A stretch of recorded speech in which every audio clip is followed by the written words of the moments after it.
নমস্কার বন্ধুরা, নতুন রেসিপিতে আপনাদের স্বাগত। আজকে আমি আবার একটা অন্যরকম রেসিপি নিয়ে এসেছি। আজকে আমি করে দেখাবো নিরামিষ বাঁধাকপি, কোনো মশলা ছাড়াই বাঁধাকপিটা আমি কীভাবে করি আপনারা দেখুন। এই দেখুন, তার জন্য নিয়ে নিয়েছি একটা বাঁধাকপি আর আলু, 5 ফোড়ন, হলুদ গুঁড়ো, আদা বাটা, নুন, চিনি, গরম মশলা, কাঁচা লঙ্কা, তেজপাতা, টমেটো, ঘি আর সাদা তেল। আমি সাদা তেলেই রান্না করব।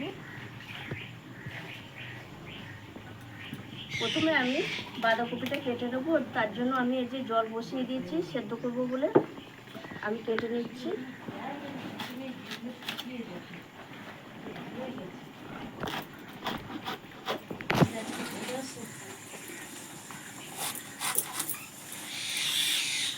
এই দেখুন বন্ধুরা, এরকম সরু সরু করে আমি বাঁধাকপিটা কাটবো।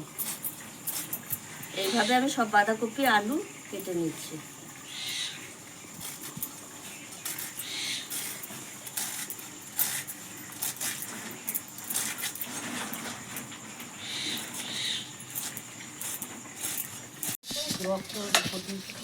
এই দেখুন বন্ধুরা, আমি বাঁধাকপি কেটে ধুয়ে নিয়ে এসেছি, আলুও কেটে ধুয়ে এনেছি, টমেটো কাঁচা লঙ্কা কেটে নিয়েছি। এবার আমি এই যে জল বসিয়ে রেখেছিলাম, বাঁধাকপিটা সেদ্ধ দিয়ে দেবো।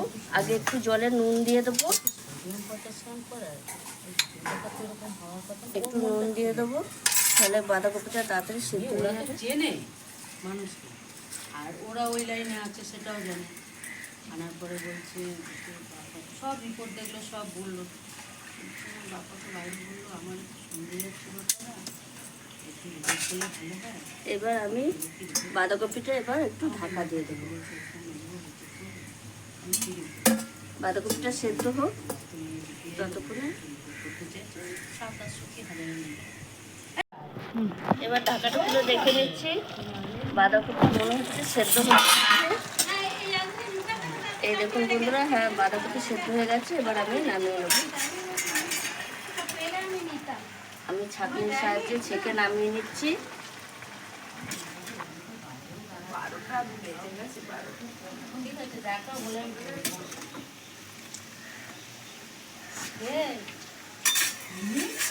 এবার আমি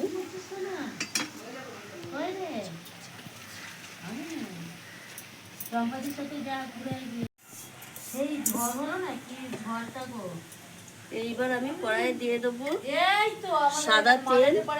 জল আনতে কারেন্ট ছিল না, 3 দিন ঝড়ে দিয়ে উঠেছিল সেই তখন। তেলটা একটু গরম হোক। তুমি উঠছো না, কিন্তু তেলই উঠছে। জলে কে ফেলে গেছে। ফোড়নে দিয়ে দেবো আমি এই যে তেজপাতা, গোটা গরম মশলা, এলাচ, লবঙ্গ, দারচিনি, আর দিয়ে দেবো 5 ফোড়ন,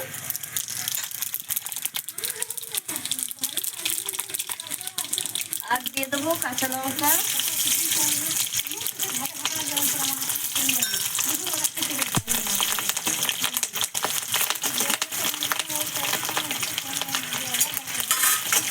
এইবার আমি আলুগুলো দিয়ে দেবো।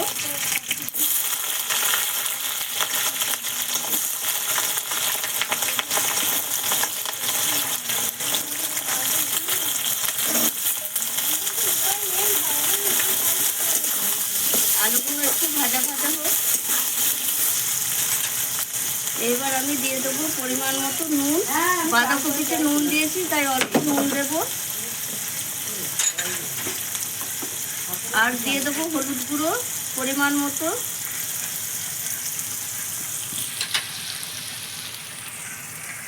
আর দেবো আমি চিনি, স্বাদ ব্যালেন্স করার জন্য।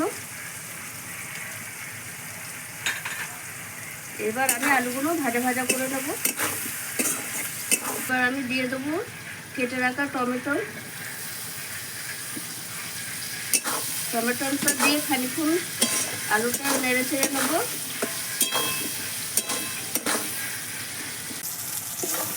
এই দেখুন বন্ধুরা, আলুগুলো আমার ভাজা ভাজা হয়ে গেছে। এবার আমি দিয়ে দেবো আদা বাটা।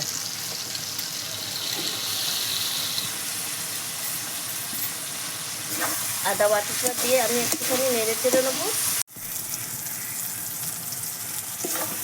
এই দেখুন বন্ধুরা, আলুগুলো আমার ভাজা ভাজা হয়ে গেছে। এবার আমি দিয়ে দেবো আদা বাটা।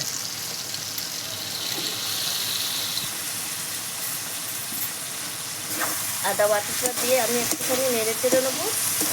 তারপর এবার বাঁধাকপিটা আমি দিয়ে দেবো।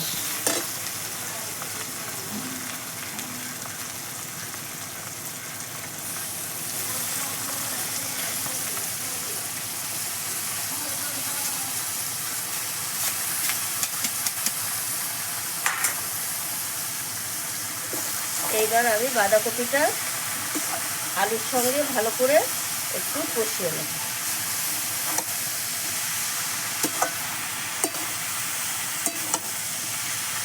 এটা আমি জল দেবো না, এটা জল ছাড়াই বাঁধাকপিটা হবে, ভালো হবে এটা।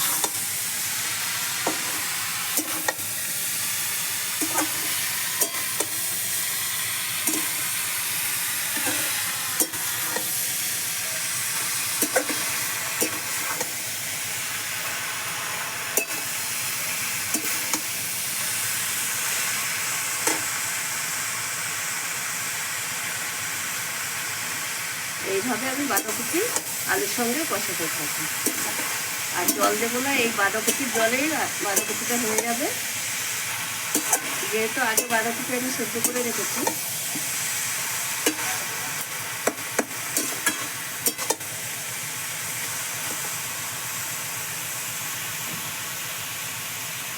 এই দেখুন বন্ধুরা, বাঁধাকপি আমার হয়ে গেছে। আমি কিন্তু জল দিইনি এতে, বাঁধাকপি যে সেদ্ধ করেছিলাম তার জলেতেই হয়ে গেছে। এই দেখুন। আর এইবার দিয়ে দেবো আমি একটু ঘি। এই দেখুন, একটু ঘি দেবো, দিয়ে আমি বাঁধাকপিটা নামিয়ে দেবো।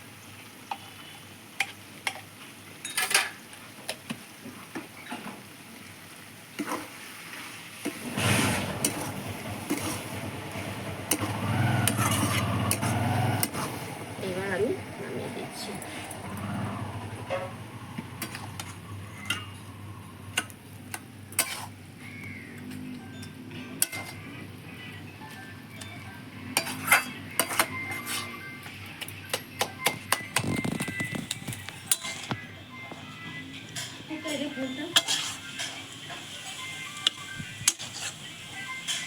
দেখুন বন্ধুরা, দেখে বুঝতে পারছেন বাঁধাকপিটা কত সুন্দর হয়েছে।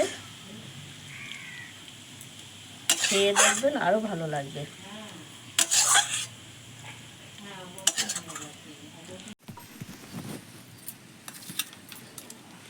এবার সাথী খেয়ে বল কেমন হয়েছে।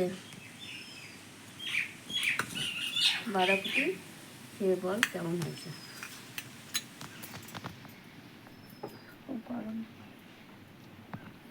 নিরামিষ করেছি, দেখ।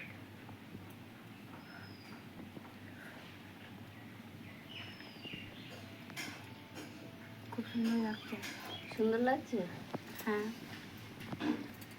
বন্ধুরা, আমি যেভাবে নিরামিষ বাঁধাকপি করেছি আপনারাও এভাবে বাড়িতে করে খাবেন। খুব সহজ, কোনো মশলা ছাড়াই হয়। আমি শুধু একটু আদা দিয়েছি, আপনারা ইচ্ছে করলে নাও দিতে পারেন। এইভাবে বাঁধাকপি করে খাবেন। যদি ভিডিওটা আমার ভালো লেগে থাকে তাহলে আমাকে লাইক করবেন, শেয়ার করবেন, সাবস্ক্রাইব করবেন। আবার দেখা হবে আগামী ভিডিওটাকে।